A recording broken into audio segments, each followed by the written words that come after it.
nizere ko mumeze neza. Ikaze kuri Rugwiro Prozone. Hano tuvuga uburyo ubwo ari bwo bwose ukoresha telefone yawe hanyuma bikakugira umumenyi cyangwa se rimwe na rimwe bikinjiza n'amafaranga. Tuje kuganira kuri Swapfone exchange. Kuri wowe uyikora, kuri wewe wayimenye, si ngombwa kuyirekura utamenya amaherezo yayo kandi amatariki batanze yagiye. Nk'ubu batubwiye ko mining izahagarara ku itariki ya mbere z'ukwezi kwa 10 mu mwaka wa 2025. Mainnet yayo ikazakomerezaho n'ibindi bikorwa byinshi bigiye bitandukanye uyu mushinga wagiye utegura. Impamvu y'iyi video no kugira ngo tuganire uko ushobora kuzitwara kuri iyo staking bari kuvuga igiye guhita ikurikiraho. Ibi byose ndi kubikura muri white paper yabo muri app, nubwo atariho ndi kubera ko kwimayininga ntago mbikora kenshi.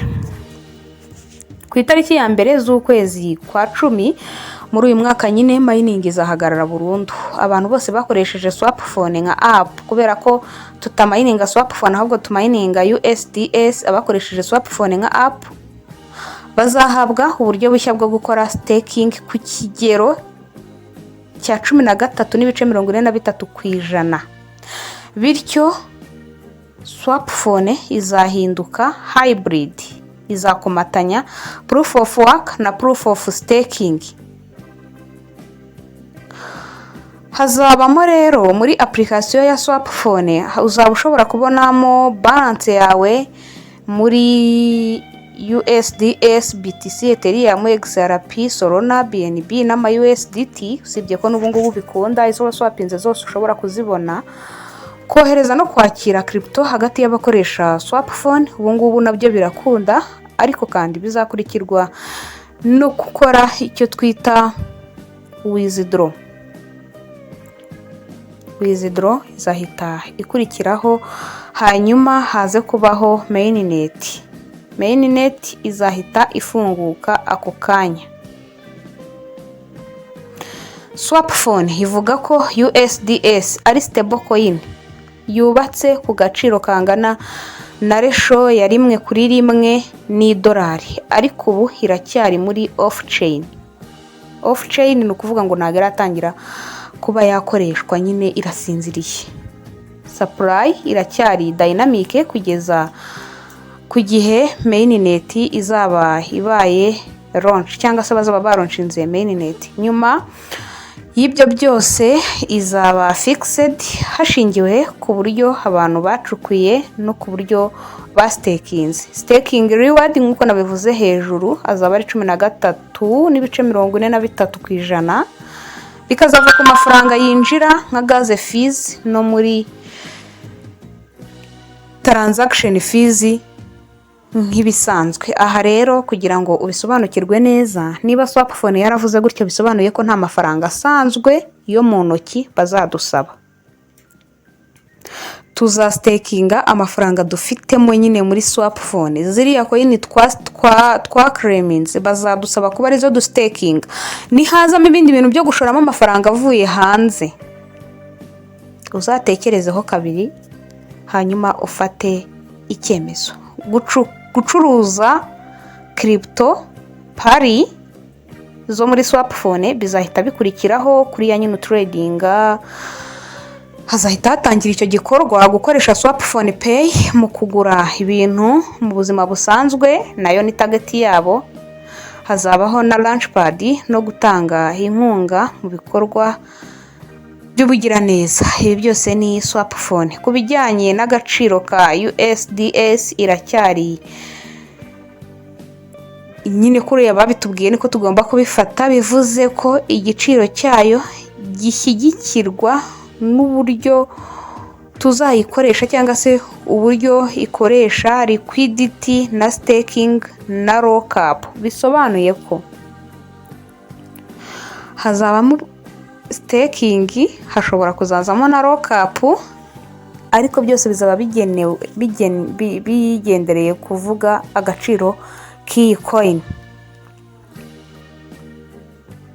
Swapfone ifite ibintu byinshi mu nzira izatwereka, nk'ubwo ngubwo staking dashboard ya USDS ni 13 nyine nk'uko nabivuze hejuru. launchpad yo gushora imari mu mishinga mishya, bazabikora. Ni byinshi, bazakora ibintu byinshi, ariko nanone bazafunguramo future trading, isoko rya mbere mu gukora trading y'ama crypto rizabera hamwe imbere muri application ya Swapfone. Swapfone Pay nayo izatangira, ubu buryo ushobora kuzaza wishyura ukoresheje Swapfone Pay. Hanyuma hakaza Q3, mining izahagarara, mainnet ifungure. Hanyuma withdraws zitazikunda, Q4 staking and future trading bizabaho. Q1 mu mwaka wa 2026 Swapfone Pay izatangira kwinjira mu buzima busanzwe.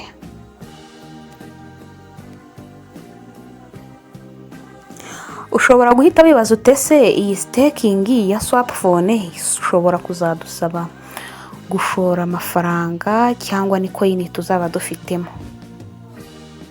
Ukurikije uko Swapfone yabiteguye, staking izajya ikoresha zino USDS twaklaminze ufite kuri konti yawe, ariyo umaze kumayininga cyangwa se wahawe n'abandi mu buryo bwa gift.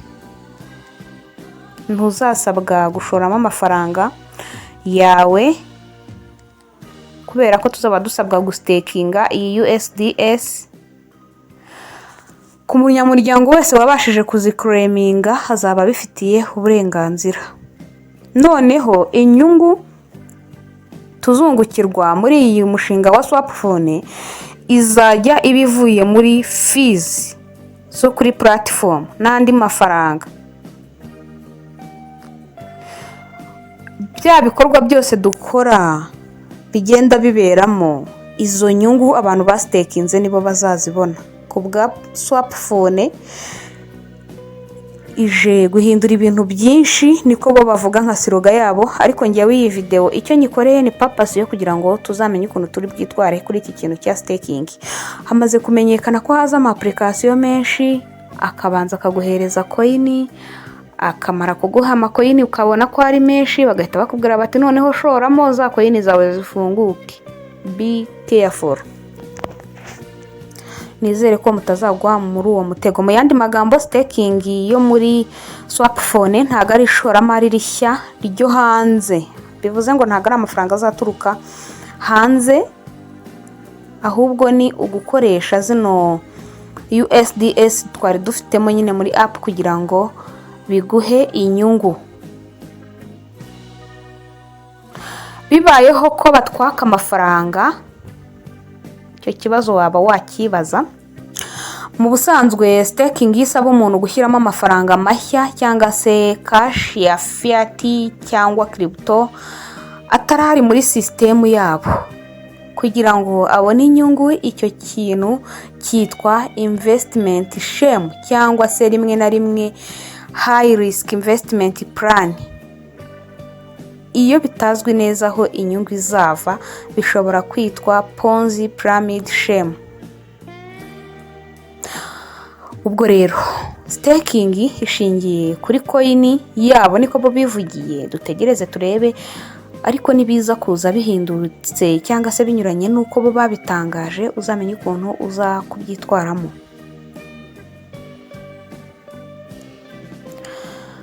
Ibintu byose twakora muri uyu mushinga Swapfone ugomba kuyiklaminga kuko bazitangira ubuntu. Wicika intege nimba nta bindi bintu bituma utamayininga, mayininga hanyuma utegereze. Ariko nanone muzabigenzure, ni uguhindura izina gusa. Izi mining nyinshi zihindura izina gusa, ariko ibikorwa ugasanga ibyimwe yakoze n'indiraje arabikoze n'indiraje arabikoze, bisobanura neza ko baba bamaze kubibona ko tutaba twize ngo dufate. Ndagushimiye rero, reka tubane mu bindi biganiro. Imana ikurinde. Ahangaha duhora tuvuga uburyo bwari bwo bwose ukoresha telefone yawe na internet ukongera ubumenyi. Reka nizere ko tuzabana no mu bindi biganiro, ariko kandi nizere ko wamaze gukanda subscribe, uze guha like iyi video, maze ukore share no mu magroup WhatsApp ugiye uherereyemo. Ndagushimiye.